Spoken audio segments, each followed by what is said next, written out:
Hai adik-adik, di sini kakak akan membacakan cerita yang berjudul Kisah Tulo dan Tulio karya Glory Gracia Christabel.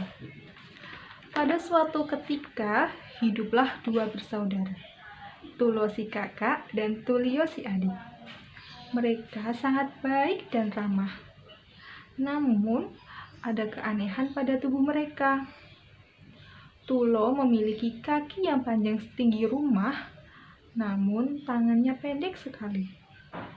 Sementara Tulio memiliki kaki yang pendek, namun tangannya amat panjang, sehingga bisa memeluk sebuah rumah. Anak-anak sangat menyukai mereka, namun orang dewasa menganggap mereka berdua aneh. Tulo dan Tulio senang menghibur anak-anak. Mereka bercerita, melucu, dan bernyanyi. Pada suatu hari, Tulio berkata kepada Tulo, "Kak, aku mendengar cerita tentang kolam ajaib. Konon kolam itu bisa membuat tubuh kita normal. Aku tidak suka dianggap aneh dan ditertawakan. Ayo kita cari kolam ajaib itu." Tulo berpikir sejenak. "Baiklah, mari kita berpetualang mencari kolam ajaib itu," ujarnya kemudian. Di sepanjang perjalanan, Tulo dan Tulio bertemu banyak orang. Ada yang menganggap mereka aneh, ada pula yang menerima mereka dengan senang hati. Yang jelas, kemanapun mereka pergi, mereka selalu menghibur anak-anak. Mereka bermain akrobat ataupun melucu. Anak-anak sangat gembira melihat pertunjukan mereka. Lama-kelamaan, orang-orang dewasa pun mulai menyukai pertunjukan Tulo dan Tulio. Tulo dan Tulio menjadi amat terkenal. Mereka diundang di berbagai perayaan dan pesta. Ketenaran mereka akhirnya terdengar oleh Raja Tenggara. Raja mempunyai sebuah masalah. Putranya sangat pemurung. Ia tidak mau tertawa ataupun amat pemarah. Sifat putranya itu membuat raja sangat sedih. Dengan sifat seperti itu, putranya akan sulit menjadi raja yang dicintai rakyatnya kelak. Berbagai tabib, pelawak, tukang sulap tak mampu membuat pangeran kecil itu tersenyum. Raja Tenggara akhirnya mencoba memanggil Tulo dan Tulio. Ia sangat berharap Tulo dan Tulio akan berhasil. Akhirnya, kedua kakak adik itu datang ke istana Raja Tenggara. Mereka mencoba menghibur pangeran kecil. Mereka menari, menyanyi, melucu, dan berakrobat. Mula-mula pangeran kecil tidak tertarik. Namun lama-kelamaan ia mulai memperhatikan Tulo dan Tulio. Tulo dan Tulio memang berbeda dengan penghibur lainnya. Mereka sangat menyukai anak-anak. Tulo membopong sang pangeran di atas pundaknya. Pangeran pun dapat melihat kota dengan jelas.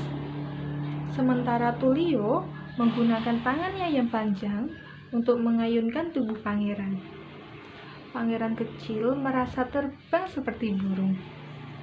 Wah, hanya Tulo dan Tulio yang sanggup melakukan hiburan seperti ini.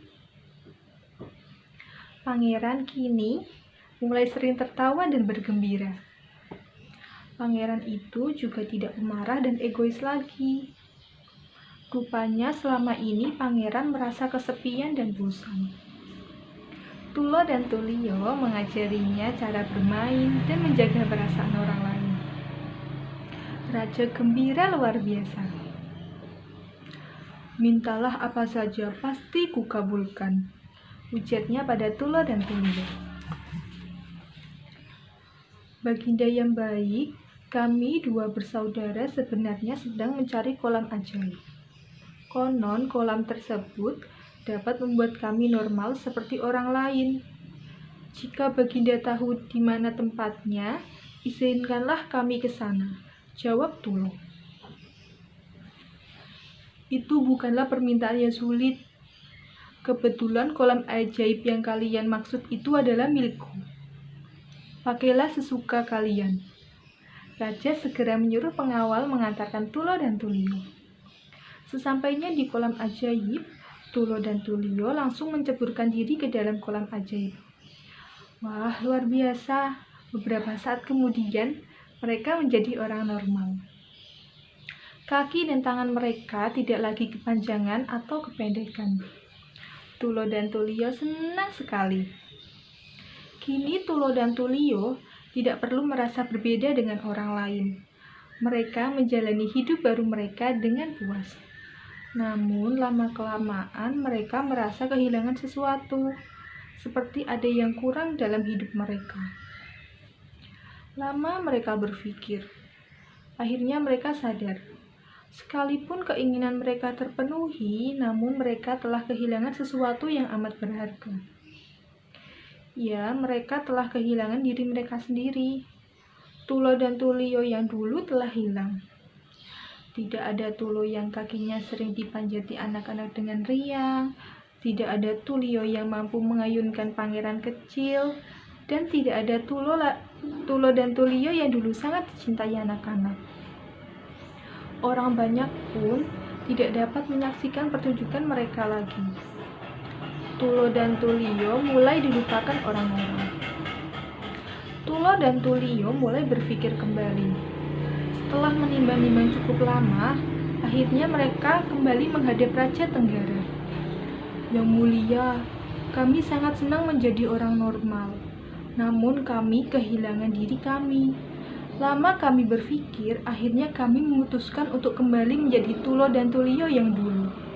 Sekalipun aneh, itu diri kami yang sesungguhnya," ujar dua bersaudara itu. Raja Tenggara kembali mengabulkan permintaan mereka. Raja menyuruh pengawalnya mengantar mereka ke kolam ajaib. Dan sejak itu, tubuh mereka kembali seperti semula. Hidup mereka pun gembira seperti dahulu, dikelilingi anak-anak yang mencintai mereka. Tamat. Itu tadi cerita kisah Tulo dan Tulio.